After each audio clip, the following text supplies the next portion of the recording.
Hey everyone, I am Bob Dillner alongside of Rob Blount, and this is the Race of Champions Asphalt Modified Series kickoff at Lancaster National Speedway in upstate New York.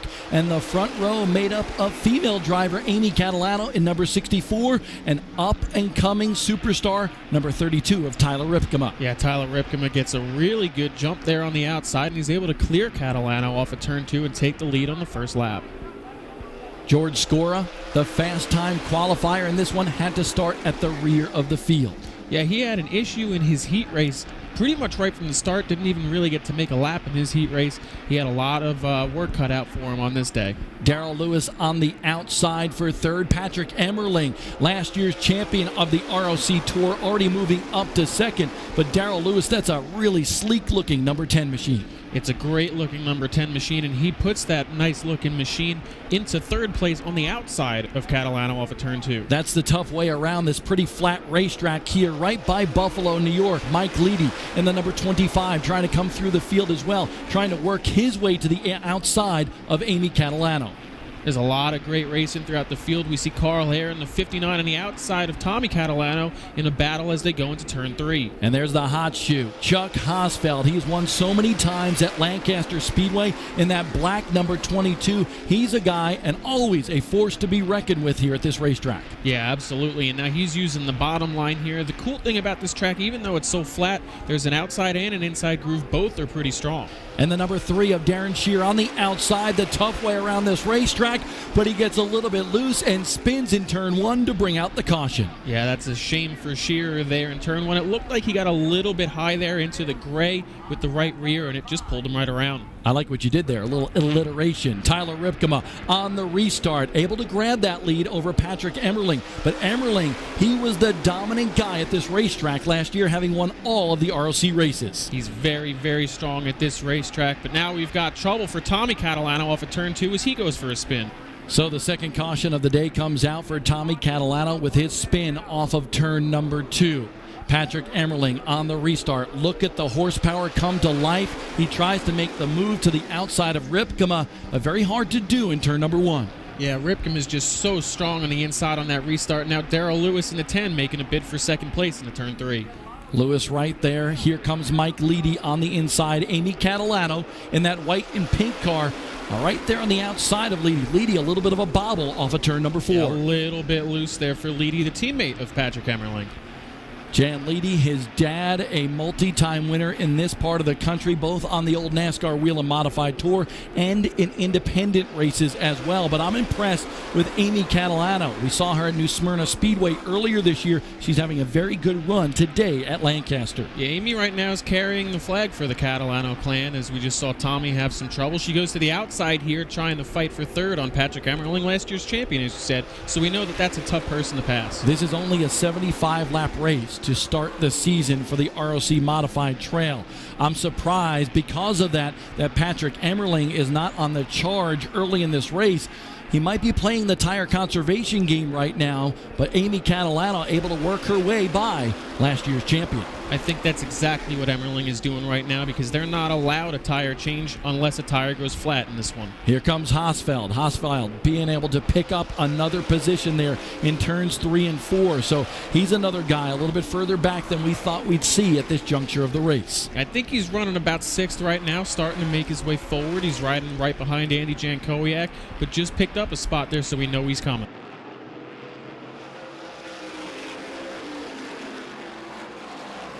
The 07 of Emmerling able to get by Amy Catalano again. That opens up the door for Mike Leedy down the backstretch. This is a terrific battle here, but it's starting to look like Amy's slowing a little bit. She can't seem to get to the bottom there. She's now lost 2 spots in pretty much 1 corner. Yeah, that car just a little bit tight for Amy Catalano. Up front, it's still all Tyler Ripkema, the youngster, the young gun who surprised so many at New Smyrna Speedway, winning here in the opener for the ROC Modifieds. Darrell Lewis, though, he's a veteran as well of the Modified Wars and catching up to the leader. And then you never know, the old chrome horn could come into play. Yeah, it definitely could, but now we've got ourselves a restart here, and everybody seemed to get a little loose on the jump there on that one. You see a little speedy dry on the racetrack and a little slip up right there as Tyler Ripkema kind of checked up in turn 4. Darrell Lewis went to the outside. That opened the door for the 07 of Emmerling. Emmerling's coming, trying to get second. Look who he's bringing right with him, the 12 of Andy Jankowiak there. And Jankowiak started 11th in this race, just a 75-lap event, and Jankowiak is on the move. And coming right through the field is Jankowiak, and right behind him, the hot shoe of Chuck Hosfeld. They're both coming up together, one right behind the other. Hosfeld on the inside of that orange and white machine, the number 25 of Jan Leedy. But we owe a little bit of a mix-up there, and Darrell Lewis hard into the wall off of turn number 2. Mike Leedy along with him.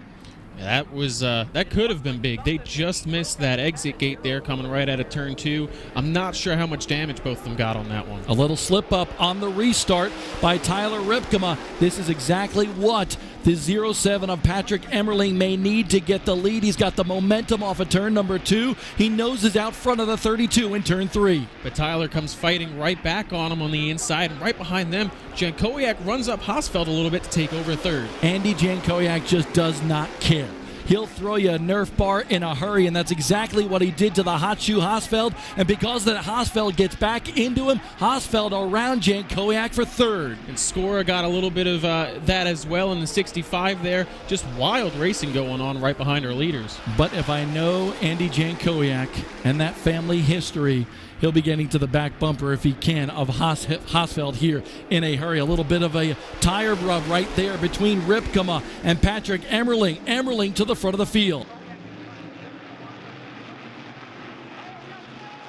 Whoa, big trouble here for Amy Catalano. She hits hard, gets hit again by Hare there, and she's on fire here. That was big trouble there for Amy Catalano coming out of turn 2. Amy Catalano comes to a stop, had run in the top 5 earlier. Her son Tommy now checking in on her. Glad to know that she's A-OK. During the red flag, trouble for leader Patrick Emmerling. He has a flat tire and has to head to the pit area to change it before he can come back out and rejoin at the rear of the field. Now for the restart, it's Tyler Ripkema on the inside and Andy Jankowiak threatening to take over that top spot. But once again, that inside lane is the strongest there on the restart as Ripkema starts to power ahead, but Jankowiak tries to fight back in turn 1. That momentum just not able to stay on Jankowiak's side coming off the corner. Chuck Hosfeld riding in the 3rd spot, but here comes George Skora. Remember, we talked about him. He was fast time qualifier, had to go to the rear of the field after having to change some things on his race car. But a look back at this battle a little bit further back, Patrick Emmerling trying to make his way back through the field. Yeah, with that new left front tire, he's pretty quick, and he's trying to waste no time as he puts the bumper to the car in front of him. Emmerling is so good at Lancaster National Speedway, undefeated in 2016, but that man in the 22 is pretty good here as well. Hosfeld has won several times here at his home track. Now the top 4 gets single file here. A little bit of a slip up there for Jankowiak coming out of turn 4. Looks like Jankowiak is trying to measure up Tyler Ripkema, trying to figure out where the young gun might slip just a little bit to allow the 12 to get by him. But so far, Ripkema has been pretty steady at the top of this field. And while you're talking about him trying to figure out where Ripkema is going to slip, Jankowiak's the one that slipped up out of 4. Hosfeld almost got a run, but the 12 came back. Don't look now, but here comes Patrick Emmerling. If he's able to get by Sherwood here in the blue car and then get up into the top 5, a little bit of a late race caution, he could be a threat for the victory here today. And there he is on the outside. You can see definitely he's got some extra grip there from that new left front tire because that's a hard move to make. Skora continues his march back to the front of the field. Started 17th, now up to the 3rd spot after passing Chuck Hosfeld. So Skora has a very fast race car. Here comes Jankowiak. He tries to charge hard to the inside of Ripkema, but Ripkema able to pull away, and now the yellow flag flies once again. Yeah, it appears it's an incident for the 11 there of Kirk Totten. He slows out of turn 4 there to put us back under caution. Jankowiak on the restart, a good drive off the outside there. gets a little bit of the lead there on the outside there going into turn 1. Little slip up by Ripkema on the restart. That will give Jankowiak the lead. Here comes Hosfeld along with him. Hosfeld trying to move into that second spot. Ripkema fights hard, but Andy Jankowiak to the lead. That's the first time all day that we've seen the outside work on the restarts. You have to wonder if the handle's starting to go away on Ripkema's car there. Ripkema did set a very fast pace early in this race, and sometimes those right side tires could be punished just a little bit too much to get that car to handle the way Ripkema needs it to. He holds steady on the inside line, but Hosfeld, the hot shoe on the outside, finally takes the spot. Yeah, that was a power move there off of turn 2. Hosfeld moves into second. Ripkema now back to third, which might be the farthest back he's been all race. Look at this. That 07 of Emmerling is there. Skora knows it. He knows he has to go to work on the 32 of Ripkema to try to keep some distance between he and Emmerling. Here comes Skora on the inside. Ripkema continues to falter here in the late stages of the opener for the ROC Trail this year. The handling's definitely going away on the 32 of Ripkema. You can see it by just how much he pushes up in the center of the corner there as Emmerling tried to make the move on him. Late race restart. Jankowiak fires off a turn 4. Hosfeld tries to stay with him, but he's not going to be able to do it here in turn number 1 because look at the 12. He takes him up into the wild blue yonder, and now here comes Skora for second. Yeah, he definitely drove Hosfeld up a little bit wide there, and Skora is the one that really capitalized there, taking second spot, moving Hosfeld back to third. Jankowiak said you are not going to take the top spot. He worked for a long time to get there, but here comes Skora now saying, I want the number 1 spot. He tries to go to the inside of the 12. What an impressive drive for George Skora III coming from the back. As we mentioned, he set fast time in qualifying, had a lot of trouble. You can see it there on the front bumper there. He certainly used it as he's had to come up through the field. Skora still with his bumper underneath. Cannot get on the inside of Jankowiak. Now trying to fend off Hosfeld. I still get back to that green and purple car. One of the most interesting looking modifieds I've ever seen. Honestly, I think it's a little bit ugly, but who knows? Maybe somebody else will feel different. Yeah, I was going to say interesting might be putting it nicely there on that 12 car for Jankowiak. He's certainly had some plain cars in the past. This one's not one of them, though. He's got a lot going on that one. He's had some good-looking machines last year as well, like a flashback back to Mario Fury in honor of the late Mario Fury, that Teddy Bear's Pool 44 scheme that he carried right here at Lancaster National Speedway. So Jankowiak has so many roots in the modified scene, and he pays tribute to that. And that's what I like about Andy Jankowiak as he continues to try to hold off the 65 of Skora. Yeah, that Mario Fiore tribute car was an awesome scheme. This one, not so much, as he tries to hold off Skora there into turn 1. Skora got a good run, a really good run off of turn 2, but Jankowiak seems to hold him at bay. You could tell that Jankowiak is driving out his rearview mirror because when Skora went to go high, Jankowiak took a little bit higher line than he had in the past in turn number 1. So he's trying to put his modified where he thinks that 65 is going to go, and there you see it up and down and all around for Jankowiak trying to keep this lead. Yeah, absolutely. In turn 2 there, you saw him run 2 lanes almost at the same time there on the outside and the inside, but it's paying off for him so far.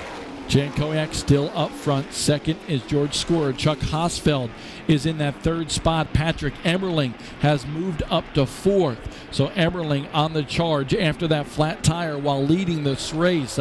Will that come back to haunt him, or will he be able to get back to the front of the field? You have to wonder how long Emmerling's going to wait there behind Hosfeld, as now Skora looked like he was going to get another run there. Now Emmerling's getting a run on Hosfeld, but just can't make the move into third. Emmerling's got the fastest race car, I believe, in the field right now. Definitely faster than the car in front of him, and you can see that little wiggle by Hosfeld there. He knows his right rear tire is going a little bit loose off the corner. Emmerling tries to go to the outside, but just can't get up alongside the 22 yet. That's a hard move to make there on the outside. It's the farther way around there, and you can see it just didn't work for him there off of turn 2. Joe Scott Nicky with the ROC Modifieds, his wife Amy doing so much to revitalize this tour. Here comes Emmerling on the outside, and I believe that was a Mark Martin maneuver by the 22 of Hosfeld. He said, he's so much better than me, I don't want to risk getting in an incident. Let me let him by. So now the question is, can Emmerling make up that gap? Because that's a pretty far gap there from Skora back to Emmerling there. He's fast, but can he do it? Skora able to poke his nose up underneath Jankowiak coming off of turn 2 quite consistently. but not able to stay alongside. So that run up off the corner is really where Jankowiak is able to keep the 65 at bay. You know, Bob, we said earlier that Skora used that front bumper. You can see it pushed in there. My question is, how long will he wait before he lays that bumper to Jankowiak? I'd lay it on him right now. Just scoot him up out of the way, because I think if Skora was able to get by Jankowiak would not be able to catch him. But Jankowiak is a cagey veteran at this stage of his career and is able to manipulate that race car to put it on the racetrack where he needs to keep the lead. Yeah, Skora seems to get a great run through the center of the corner there. But if you look at the line that Jankowiak's running, he goes wide in the center and then cuts it way down on the exit of the corner so that Skora can't seem to get underneath him. I think Skora is looking in his rearview mirror as well, and he knows Patrick Emmerling is coming quickly as well. You see that white, yellow, and black number 07 in your shot right there. He knows that Emmerling, last year's champion, is on the charge and probably pretty ticked off after getting that flat tire earlier in the race. Oh, I would be mad if I was him. You're sitting there leading under a red flag. You think you've won every race here last year. You've got this thing right where you want it, and suddenly you've got to go to pit road. I would be pretty ticked off if I was him, too. Andy Jankowiak trying to break the Emmerling streak here at Lancaster National Speedway. And if you ever want to come up and see a really cool racetrack, come up here to the Buffalo area, just in the shadows of Niagara Falls. So you can make it a family vacation. Tim Packman, the entire group here at Lancaster National Speedway, has done a lot to revitalize this racetrack. It's a great racetrack, an interesting racetrack, too. The front straightaway is actually the drag strip, and as you see Skora there put the bumper to him, so that answered our question from earlier. But the front stretch is actually the drag strip. You've got so much grip until you go into turn one, and then you lose that grip, and that's why the outside's so tough to make work. The Street Stocks put on a great show here at Lancaster National Speedway. And, of course, later in the year, this is the home for the U.S. Open. You got to see that show. But the biggest race of them all on the ROC Tour is the Race of Champions. And this year, it will change to Lake Erie Speedway. One thing I noticed there, Bob, the last time coming out of turn 4, Skora got really sideways, and that helped Emmerling gain a lot of ground. But then he lost it out of turn 2 himself. A little bit of an advantage right now for Jankowiak. Skora is in second. Emmerling charging hard, but sometimes when you charge as hard as he is, you can really punish that right front tire, and maybe that's why he's not closing the gap right now. Look at that time. Both the top two get sideways out of turn 2 there, and that really allows Emmerling to make up the gap. I wonder if Emmerling might have something here for these guys. Just a couple of laps to go, and we'll find out. Jankowiak with a one-car length advantage over Skora. This time by coming off of turn number 4. You'll see the white flag in the air. 1 lap to go for Andy Jankowiak. One more time for George Skora to make a move. He's close off of turn 2, but slips a little bit. I don't even think he's going to be close enough to try to put the bumper to him here. The second-generation race car driver out of Tonawanda, New York, Andy Jankowiak wins over George Skora and Patrick Emmerling.